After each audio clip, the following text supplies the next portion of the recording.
was about 4 years ago that the Lord started tugging on our hearts to start an orphanage. And we had a series of events happen.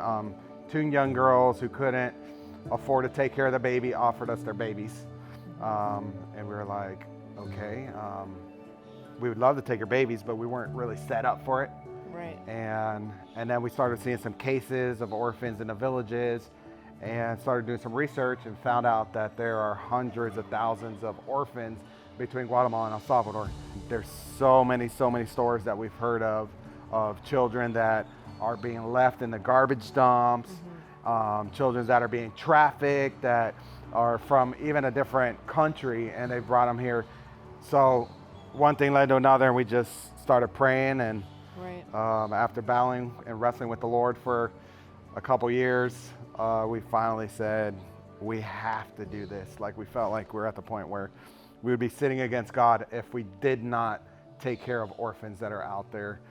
So we were just praying, because we didn't want, the biggest thing is we didn't want to ask an individual or, to go and try to push open a door to raise funds, because we knew if it was God, he was going to provide the funds with, instead of doing us a GoFundMe, we wanted to do a God fund me. That's We're right. going to let God fund this thing. So as God was stirring our heart to start the orphanage, God was stirring a church in Wisconsin to be generous, to raise some funds, to give to a certain project.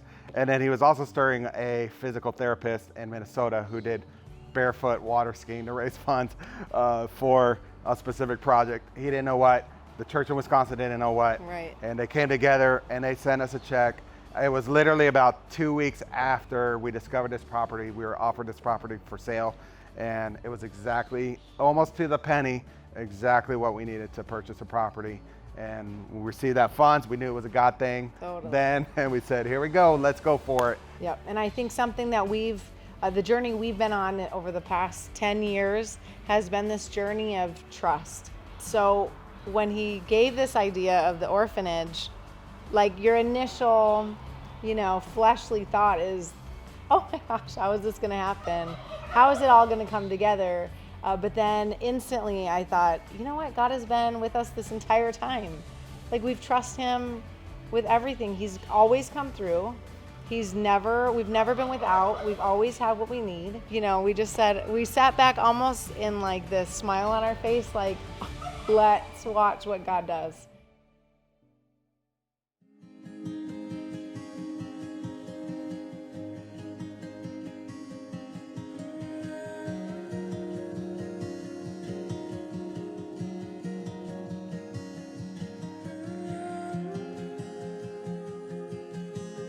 So for me, today was monumental. Like, to me, it was promises fulfilled, prayers completed.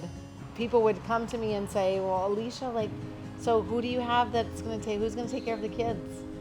I'm not sure. And well, where are you going to get the funding to feed them all? And I'm not really sure. And well, what kids do you have there? We don't have any kids yet. And finally, I started telling people, it's kind of like Noah's Ark. God just gave us the vision. We have no idea how it's going to come out. We're just going through with every step until it's complete. And today felt like we had completed a milestone. Inaugurating phase 1 and phase 2, and now we're ready to open the doors. So it's a huge milestone, I mean, to see what God has done. I mean, he's proved himself to be who he is. Yep. Jehovah Jireh, he's the provider. He's our all in all. He's everything that we need to get the mission fulfilled. Yep. And we're so grateful and joyful. God wins. I mean, through the midst of the hardships to get to here. And God wins at the end of it all.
we were so sold on this vision that we were willing to die for it.